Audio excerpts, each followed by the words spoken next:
So 1 week ago today, information came out that U.S. banks had tapped the Fed's repo facility for $25 billion of liquidity overnight.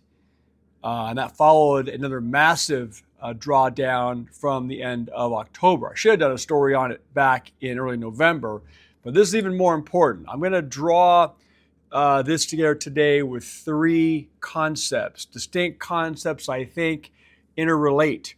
I'm not seeing anybody else doing this right now out there on social media or mainstream media, so I do want to get your thoughts and comments. The first concept is the banks, having to access liquidity, and what does this mean? Number two, how does this coincide with the Fed's announcement of the end of its quantitative tightening program, right? It's going to end its balance sheet runoff, right? And what impact should that have on liquidity? And lastly, the private credit stress in the markets and how these three, from my perspective, interrelate, okay? Before I jump into today's story, I'm going to share one story from Daily Hodl I saw over the weekend. Before I jump into it, as I always humbly ask, if you're not subscribed, please subscribe so we can keep growing the community. If you enjoy the content, leave me a like and share this stuff, please, with people so they understand what's happening. This could be the beginning of a massive downturn. Cracks are really starting to form, and it's important that everybody understand this because the broader markets, the stock market, the bond market, the metals market, the cryptocurrency market, it all is going to get drawn into this. So Daily Hodl, story I saw over the weekend, U.S. banks just tapped billions of dollars from a Federal Reserve program designed to ease and prevent stress in the system. New data from the Federal Reserve Bank of New York shows banks borrowed $25 billion from the Fed's standing repo facility, the SRF, on December 1st. It marks the second highest daily usage since the SRF's launch in July of 2021.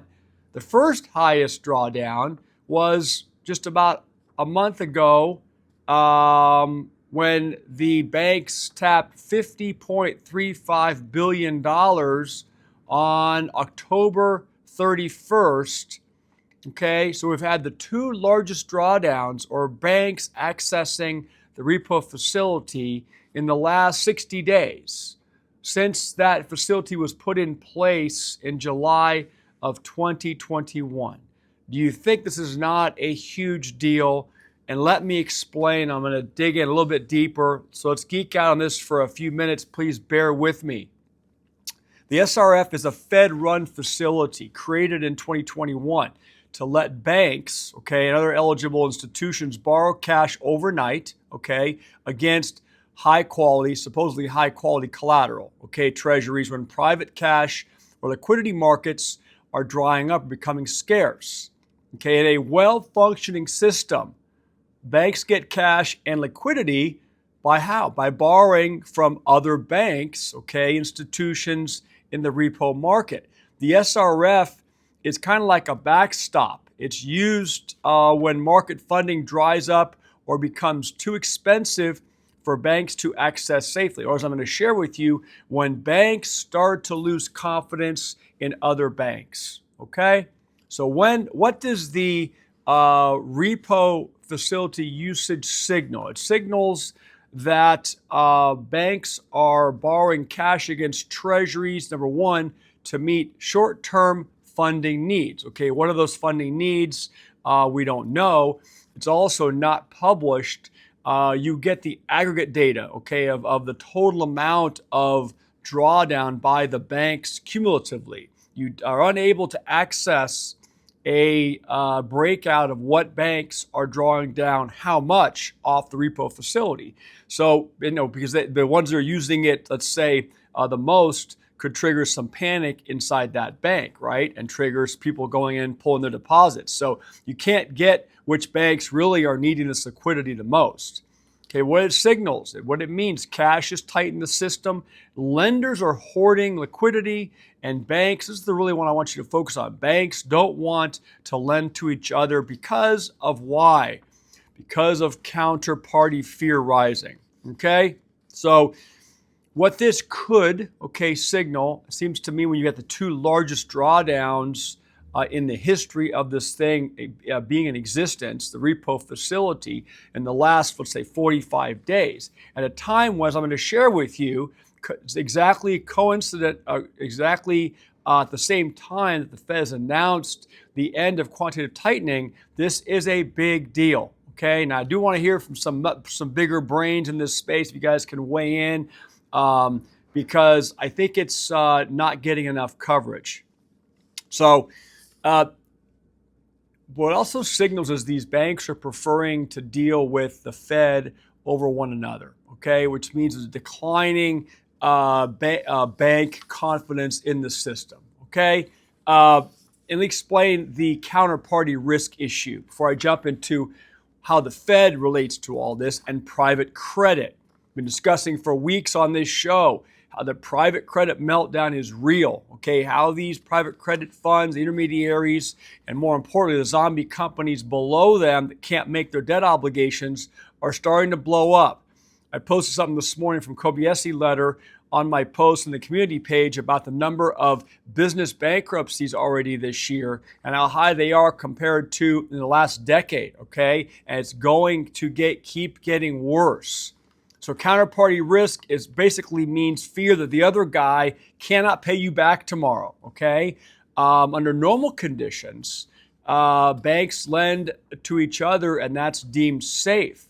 But what if the banks start asking themselves the question, hey, what happens if the borrower blows up tonight, okay, and the collateral drops in value? The collateral, I'm discussing collateral or lack thereof in shows for the last month and a half on the channel, okay? And then what happens is the lender bank gets stuck, okay? So when banks start to fear each other, scenarios, concern about hidden losses, private credit exposure. Okay, now I'm not seeing anything directly linking the use of the repo facility to the bank specifically having private credit stress fears, but that's because it always comes out after the fact. Oh, this was apparent. Everyone saw this coming, right?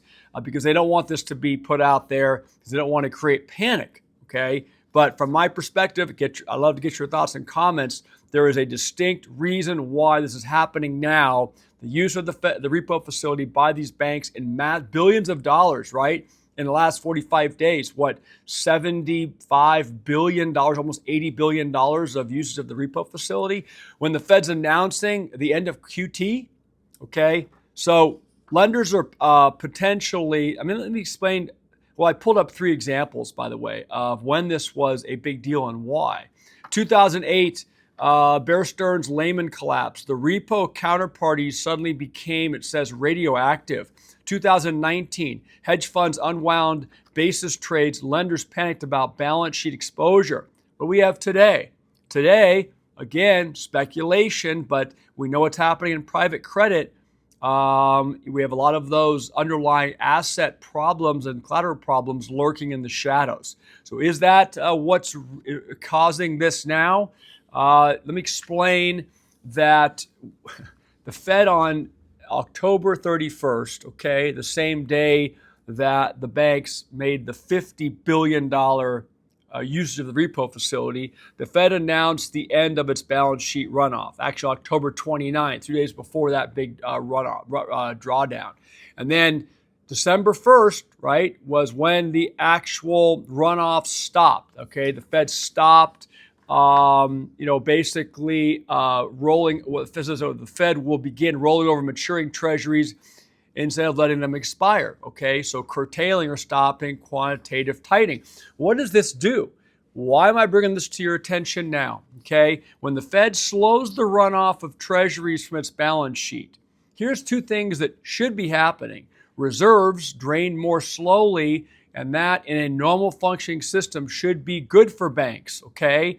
It should decrease the liquidity stress in the system, not increase liquidity stress. Okay, slower QT, equals more reserves, less need for usage by the banks of the standing repo facility. Okay, so This scenario, if we keep seeing this develop, if we see the repo facility usage keep climbing while the quantitative tightening has already come to an end, it means, number one, reserves are already too low.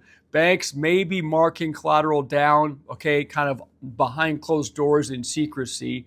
Private credit exposures, maybe I would say they are stressing balance sheets, okay? And you have this behind the scenes, quiet for now until it's not contagion risk, okay, where the funding markets get nervous, all right? So, guys, give me your thoughts on what you see here. And so the tie-in is private credit blowing up, the access by banks of the repo facility, most recently $25 billion just a few days ago, and the Fed's end of QT.